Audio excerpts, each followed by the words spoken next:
আজকে আমি লাউ দিয়ে অসম্ভব মজার একটা ডেজার্ট তৈরি করেছি, লাউ দিয়ে পায়েস। এই পায়েসটা আমার বাসায় যেদিনই রান্না করা হয় সবাই অনেক খুশি হয়ে যায়। বিশেষ করে আমার বাচ্চারা লাউটা তেমন খেতেই চায় না। যখন আমি লাউ দিয়ে এই পায়েসটা তৈরি করি তখন তো ওরা ভীষণই খুশি হয়ে যায়, খুবই তৃপ্তি করে খেয়ে নেয়। আসসালামু আলাইকুম, কেমন আছেন সবাই? আশা করি ভালো আছেন। এই পায়েসটা তৈরি করার জন্য এখানে আমি অর্ধেক লাউ নিয়েছি। এই অর্ধেক লাউটা আমার ফ্রিজে 2-3 দিন ধরে পড়েছিল। ওই যে বললাম আমার বাচ্চারা লাউ তেমন একটা খেতে চায় না, ফেলে দেওয়ার মতো অবস্থা হয়ে গিয়েছে। পরে চিন্তা করলাম যে এই লাউ দিয়ে ওদেরকে পায়েস তৈরি করে দেই। আর এই পায়েসটা কিন্তু আবার কচি লাউ দিয়েও ভীষণ মজার লাগে। আপনারা চাইলে বাজার থেকে কিনে আনা কচি লাউ দিয়েও এই পায়েসটা তৈরি করে নিতে পারেন। প্রথমে এখানে আমি লাউটাকে 4 ভাগ করে নিয়ে একটা পিলার দিয়ে খোসা ছাড়িয়ে নিয়েছি। খোসাটা ছাড়িয়ে নেওয়ার পরে এরপর আমি যে ভিতরের বীজের যে অংশটা আছে সেটা আমি সম্পূর্ণটা কেটে ফেলে দেব। তারপরে এগুলোকে ভালো করে পরিষ্কার পানি দিয়ে ধুয়ে পরিষ্কার করে নেব। এরপর এখানে আমি একটা গ্রেটার দিয়ে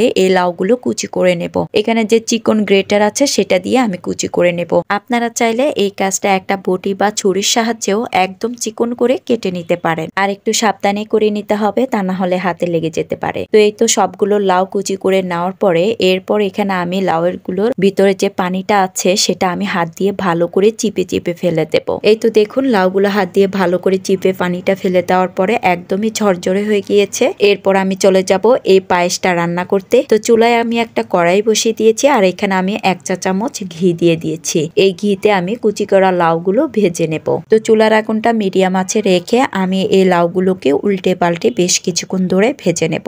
যখন লাউগুলোর গায়ের থেকে পানিটা একদম শুকিয়ে শুকিয়ে গিয়েছে, কড়াই থেকে উঠে উঠে আসছে, তখন আমি এগুলোকে চুলা থেকে নামিয়ে নেব। লাউগুলো ভেজে একটা বাটিতে ভেড়ে নেওয়ার পরে একই কড়াইতে আমি এখানে আধা কাপ চিনি দিয়ে দিয়েছি। এই চিনিটা জাল দিয়ে আমি ক্যারামেল তৈরি করে নেব। তো ক্যারামেলের জন্য এখানে অল্প একটু পানি দিয়ে দিয়েছি। তো বেশ কিছুক্ষণ ধরে জাল দিয়ে নেব। আর এই পর্যায়ে চুলার আগুনটা মিডিয়াম টু লো হিটে রাখতে হবে, তা না হলে ক্যারামেলটা পুড়ে যেতে পারে। আর যদি ক্যারামেলটা পুড়ে যায় তখন পায়েসটা খেতে একদমই তিতা লাগবে। এই তো বেশ কিছুক্ষণ জাল দিয়ে নেওয়ার পরে যখন একটু ক্যারামেলটা গোল্ডেন কালার হয়ে গিয়েছে তখন আমি এখানে লিকুইড দুধ দিয়ে দিব। এখানে আমি 1 লিটার দুধ দিয়ে দিয়েছি। আর দুধটা দেওয়ার সাথে সাথে ক্যারামেলটা জমে যাবে। তো এটা নিয়ে কোনো চিন্তার কারণ নেই, এটা আস্তে আস্তে জাল দিতে দিতে এই ক্যারামেলটা গলে যাবে। আর এই দুধটাকে আমি ভালো করে জাল দিয়ে একদম ঘন করে নেব। এরপর এখানে আমি দিয়ে দিয়েছি আধা কাপ চিনি। এখানে আমি আমার পছন্দ অনুযায়ী মিষ্টিটা দিয়েছি, আপনারা আপনাদের টেস্ট অনুযায়ী কম বেশি করে দিয়ে নিতে পারেন। সেই সাথে সামান্য একটু লবণ দিয়েছি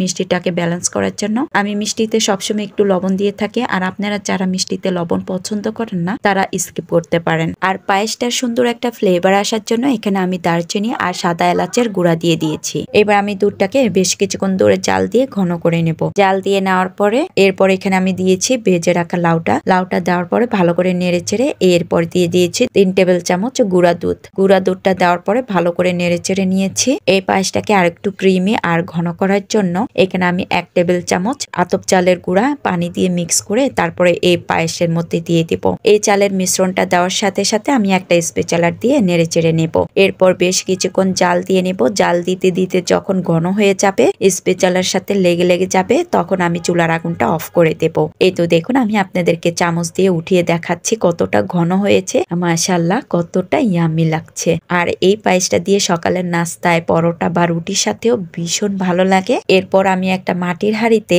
এই পায়েসটা একটু পরিবেশন করে নেব। আর এটার সৌন্দর্যটা আর একটু বাড়ানোর জন্য এর চারপাশে পেস্তা বাদাম আর কাজু বাদাম দিয়ে আমি একটু গার্নিশ করে নিয়েছি। তো এই তো হয়ে গিয়েছে ভীষণ মজার লাউ দিয়ে পায়েস। তো আজকের আমার এই লাউ দিয়ে পায়েস রেসিপিটা আপনাদের কাছে কেমন লেগেছে কমেন্টস করে জানাবেন। আর ভালো লাগলে অবশ্যই বাসায় ট্রাই করে দেখবেন। আজ এ পর্যন্ত, সবাই ভালো থাকবেন, সুস্থ থাকবেন। আল্লাহ হাফেজ।